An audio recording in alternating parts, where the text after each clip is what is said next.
সারা বছর কেক খাই বা না খাই, কিন্তু শীতকালে বা যখনই সামনে বড়দিন আসছে তখন তো বাঙালি কেক খাবি। আজকে আটা আর গুড় দিয়ে একদম দেশি স্টাইলের একটা কেকের রেসিপি দেখাবো, যেটা হবে খুবই নরম, স্পঞ্জি। আর এই দেশি কেক তোমরা যখন মনে করবে, যতটা পরিমাণে মনে করবে, এমনকি প্রত্যেক দিনও খেতে পারো। একদম হেলদি আর টেস্টি হবে। কিভাবে কি বানাচ্ছি সেই রেসিপি আজকে পুরোটা আমি শেয়ার করব, আমার সঙ্গে ভিডিওটা দেখতে থাকো। প্রথমেই একটা মিক্সিং বলে নিয়ে নিয়েছি গুড়। এখানে প্রায় 4 চামচ মতো গুড় নিয়েছি, আর নিয়েছি 3 চামচ ঘি। ঘি না দিয়ে তোমরা এখানে সাদা তেল দিতে পারো, যেহেতু হেলদি প্রসেসে বানাচ্ছি। ঘিটা আমরা জানি খুবই, ঘিটা হচ্ছে গুড ফ্যাট। তাই গুড় আর ঘিটাকে ভালো করে একদম এরমভাবে মিশিয়ে নিচ্ছি। এটা একটা চামচের সাহায্যেও করতে পারো, স্প্যাচুলার সাহায্যেও কিন্তু করে নিতে পারো। খুব সহজেই কিন্তু এটা মিশে যাবে। গুড় আর ঘিটাকে খুব ভালো করে কিন্তু মিশিয়ে নিতে হবে। তারপর এই কেকের মধ্যে যা যা উপকরণগুলো দেবো সব কিন্তু আমি রেখে দিয়েছি সাজিয়ে। দেবো কলা, এর মধ্যে দেবো আটা, আর আমি এখানে দুধের বদলে ব্যবহার করেছি গুঁড়ো দুধটা। গুঁড়ো দুধ 2 চামচ আমি এখানে গরম জলে গুলে নিয়েছি। গুঁড়ো দুধটা ব্যবহার করব, চাইলে দুধ ছাড়াও তোমরা এটা বানাতে পারো। একটা মিক্সিং জারের মধ্যে 3টে কাঁঠালি কলা নিয়ে নিচ্ছি। কলাটা ভালো করে ব্লেন্ড করে নেব। কলাটা ব্লেন্ড করে নিয়ে গুড় আর যে ঘিয়ের মিশ্রণটা বানিয়ে রেখেছি তার মধ্যে ব্লেন্ড করে নেওয়া কলাটাও দিয়ে দেব। কলাটা ভালো করে মিক্সিং জারের মধ্যে ব্লেন্ড করে নিয়েছি। এবার কলাটা দিয়ে দিলাম। কলাটা দেওয়ার পর গুড় আর যে ঘিয়ের মিশ্রণটা বানিয়ে রেখেছিলাম কলাটাও কিন্তু তার মধ্যে দিয়ে খুব ভালো করে এরমভাবে কিন্তু মিশিয়ে নিতে হবে। খুব সুন্দরভাবে দেখছো মিশে গেছে। খুব সুন্দর করে কিন্তু মিশিয়ে নিয়েছি। এবার দিয়ে দিচ্ছি আটা। আমি এখানে 2 কাপ পরিমাণ আটা দিয়েছি। ঘরোয়া কেক বানাতে তোমাদের আর একটা ছোট্ট টিপস দিয়ে রাখি। আটা যতই ফ্রেশ হোক না কেন বা ময়দা যা দিয়েই তোমরা বানাবে, এরমভাবে কিন্তু একবার ছাঁকনিতে চেলে দেবে। তাহলে কিন্তু কেকটার মধ্যে কোনো রকম লাম্পস থাকবে না বা কোনো রকম বাবেল ক্রিয়েটও হবে না। আটাটা খুব ভালো করে চেলে দিয়েছি। এমনকি বেকিং পাউডার বা বেকিং সোডা যেটা আমরা দেবো সেটাও কিন্তু ছাঁকনির মধ্যে নিয়ে ভালো করে এরমভাবে চেলে নেব। একটু একটু করে যে আমুল দুধের মিশ্রণটা বানিয়ে রেখেছিলাম সেটা অল্প অল্প করে দিয়ে এরমভাবে কিন্তু মিশিয়ে নিতে হবে। তোমরা চাইলে এখানে নর্মাল প্যাকেট দুধ বা গরুর দুধটাও ব্যবহার করতে পারো।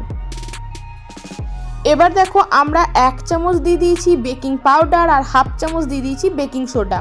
কেক বানানোর ক্ষেত্রে এটা মনে রাখতে হবে, বেকিং পাউডারের পরিমাণটা একটু বেশি হবে, আর বেকিং সোডাটা বেকিং পাউডার যতটা দেবো তার থেকে কিন্তু হাফ হবে। খুব ভালো করে সব কিছু একবার মিশিয়ে নিয়েছি। তারপর 1/2 চামচ দিয়ে দিচ্ছি ভ্যানিলা এসেন্স। যদি বাড়িতে অ্যাভেলেবেল ভ্যানিলা এসেন্সটা থাকে বা যে কোনো প্রকার এসেন্স থাকে তাহলেই দিও, না হলে এটাকে স্কিপ করে দিতে পারো। এবার আমি এখানে একসাথে গুঁড়িয়ে রেখেছি আখরোট আর কিছু আমন্ড। যদি বাড়িতে যা যা অ্যাভেলেবেল তোমাদের কাছে ড্রাই ফ্রুটস থাকবে সেগুলোই কিন্তু দিও। কেকটাকে একটু সুন্দর দেখানোর জন্য এখানে টুটি ফুটি আর কালো যে কিশমিশটা হয় সেটা দিয়েছি। বাকি দুধটা দিয়ে মিশ্রণটা খুব ভালো করে মিশিয়ে নেব। যখন তোমরা আটা দিয়ে কেক বানাবে সেক্ষেত্রে একটা কথা মাথায় রাখতে হবে, আটা কেকের ব্যাটারটা কিন্তু খুব বেশি পাতলা হয় না, একটু ঘন ঘন হয়। আর আটা কেকটা দেখতেও অতটা খুব একটা ভালো হয় না, কিন্তু হেলদি দারুণ হয়। এই কেকটা তোমরা ইচ্ছা করলে বাচ্চাদের প্রত্যেক দিন দিতে পারবে। কোনো রকম কোনো কিন্তু খারাপ জিনিস এটার মধ্যে দেওয়া থাকে না। ময়দা আর চিনি আমরা তো এখন দুটোকেই অ্যাভয়েড করতে চাই। তাই এই সময় কিন্তু এইভাবে আটা কেকটা বাচ্চাদের বানিয়ে দিতে পারবে। এটাতে ওরাও বুঝতে পারবে কেক খাচ্ছি, আর আমরা মায়েরা যারা সবসময় বাচ্চাদের হেলথের কথা ভাবি তারা কিন্তু এইভাবে বাচ্চাদেরকে একটা ভালো কেক বানিয়ে বাড়িতে খাওয়াতে পারবো। চলো, এদিকে ব্যাটারটা তো বানানো হয়ে গেছে, এবার কেক মোল্ডটা রেডি করে নিই। কেক মোল্ডের প্রথমেই 1 চামচ গলানো ঘি দিয়ে দেবো। ঘি দিয়ে ভালো করে কেক মোল্ডের চারপাশে লাগিয়ে নিয়ে 1 চামচ শুকনো আটা দিয়ে ভালো করে কিন্তু কোটিং করে নেব। এক্ষেত্রে কেকটা বার করার সময় কোনো রকম কোনো ঝামেলা হবে না, খুব স্মুথভাবে কেকটা বেরিয়ে আসবে। এরপর আর কিছুই নয়, কেক মোল্ডের উপরে ব্যাটারটা এরমভাবে দিয়ে দেব। ব্যাটারটা দিয়ে দেওয়ার পর কেক মোল্ডটাকে একটু ড্যাবিং করে নিতে হবে, যাতে ভেতরে বাবলসগুলো যেন বেরিয়ে যায়, কোনো রকম কোনো হাওয়া না থাকে। এইভাবে কিন্তু একটু ড্যাবিং করে নিও। তারপর ইচ্ছা মতো হাতের কাছে যা যা ড্রাই ফ্রুটস আছে সেটা দিয়ে কিন্তু কেকটাকে খুব সুন্দরভাবে সাজিয়ে নিতে পারো। এখানে তোমরা চেরি, খেজুরও দিতে পারো ছোট ছোট করে কেটে। আমি চারিদিকে দিয়ে দিয়েছি আমন্ড আর আখরোটের যে গুঁড়ো করে রেখেছিলাম সেটা, কালো কিশমিশ আর কিছু টুটি ফুটি আর অল্প একটু কাজু দিয়ে কেকটাকে সুন্দর করে সাজিয়ে নিয়েছি। এবার এটাকে আমি কড়াইয়ের মধ্যেই বেক করে নেব। তোমরা চাইলে ওভেনের মধ্যেও করতে পারো। ওভেনে করলে 180 ডিগ্রি সেন্টিগ্রেডে 40 মিনিট এটাকে বেক করে নিতে হবে। কড়াইতেও আমি কড়াইটাকে প্রথমে নুন দিয়ে 10 মিনিট মতো প্রিহিট করে নেব। প্রিহিট করার পর দেখব কড়াই থেকে যখন ভাপ বেরোচ্ছে তখন আমরা কেকটাকে দিয়ে দেবো। মোটামুটি 10 মিনিট এটাকে প্রিহিট করিয়ে নিয়েছি। একদম গরম ভাপ যখন বেরোবে তখন কিন্তু কেকটাকে বসিয়ে দেবো। তারপর ঘড়ি ধরে একদম 40 মিনিট আমরা ওয়েট করব। 40 মিনিট পর ফাইনাল রেজাল্টটা তোমাদের দেখাচ্ছি। মোটামুটি 40 মিনিট পর ফিরে এলাম। এখানে কেক কিন্তু আমাদের একদম রেডি হয়ে গেছে। একটা ছুরি বা একটা চামচ দিয়ে দেখে নেবে, যখন খুব স্মুথভাবে চামচ বা ছুরিটা বেরিয়ে আসবে ভাববে যে কেক একদম পুরোপুরি বেক হয়ে গেছে। আটা কেকটা যদিও দেখতে অতটা খুব ভালো হয় না, খেতে কিন্তু খুবই হেলদি হয়। এবার তোমাদের দেখাচ্ছি কেকটা কত সহজে মোল্ড থেকে আমি বার করে নিয়েছি।